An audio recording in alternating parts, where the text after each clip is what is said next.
nggak adil ya. Saya maunya sih kalau bisa sih seumur hidup gitu ya. Ancaman hukuman pasalnya itu kan 10 tahun. Nah, tanggapannya dari pihak keluarga seperti apa teh? Nggak terima ya, karena terlalu ringan ya. Buat suami saya, dan itu nggak adil ya. Saya maunya sih kalau bisa sih seumur hidup gitu ya. Karena mental anak-anak saya ya udah down banget ya, udah hancur banget ya. Karena mereka sekarang baru berasa gitu ya. Karena mungkin mereka nyari ayahku kemana. Sekarang mereka yang berasa. Karena pas di hari pertama, hari kedua itu mereka masih biasa aja. Tapi udah dari hari ketiga sampai hari ini hancur banget mereka.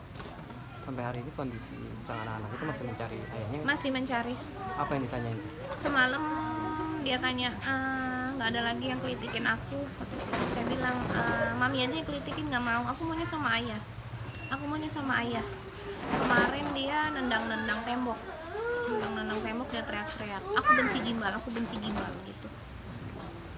Ini juga kan kemarin dijelaskan kalau dari penjelasan kepolisian bahwa almarhum ini sosok temperamen dan tersangka itu juga kan tertutup. Ini juga karena emosi sesaat, karena almarhum ini sempat melototin tersangka dan juga meludah gitu. Bisa ditanggapi dari pihak keluarga teh?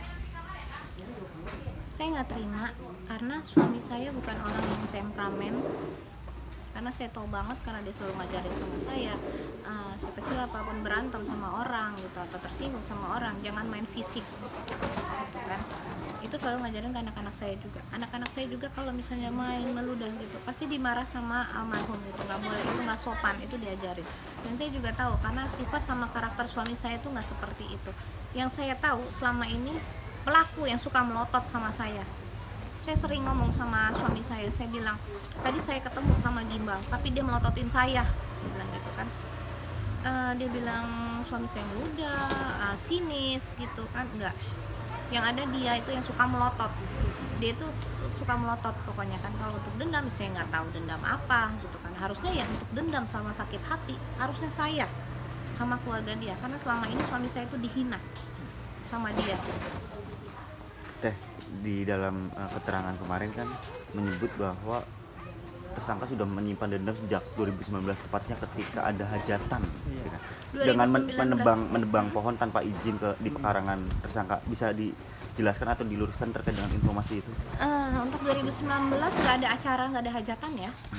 Yang saya ada hajatan itu di 2018, dan itu juga menebang pohon atau ada yang masalah gundukan tanah yang infonya dulu itu peliharaan dia tuh sarang semut. Ada di gundukan tanah itu, saya ingat itu sarang semut, itu peliharaan dia, itu dihancurkan. Ya cuma kan itu dihancurkan kan itu bukan posisinya, itu di rumah kosong, bukan di rumah pelaku. Dan kalau misalnya memang pohon di rumah pelaku, itu statusnya bukan rumah pelaku. Itu bukan rumah pelaku. Dia bilang nggak saling sapa. Memang sama semua orang kan dia nggak saling sapa.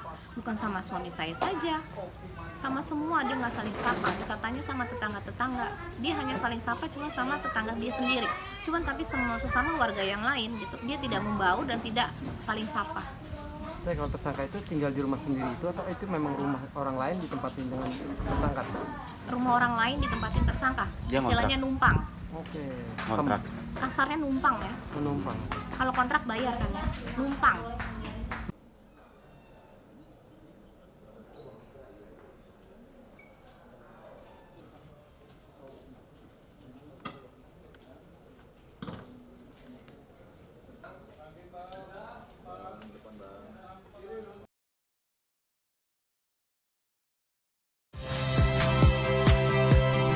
Saya Rahmat Ibrahim.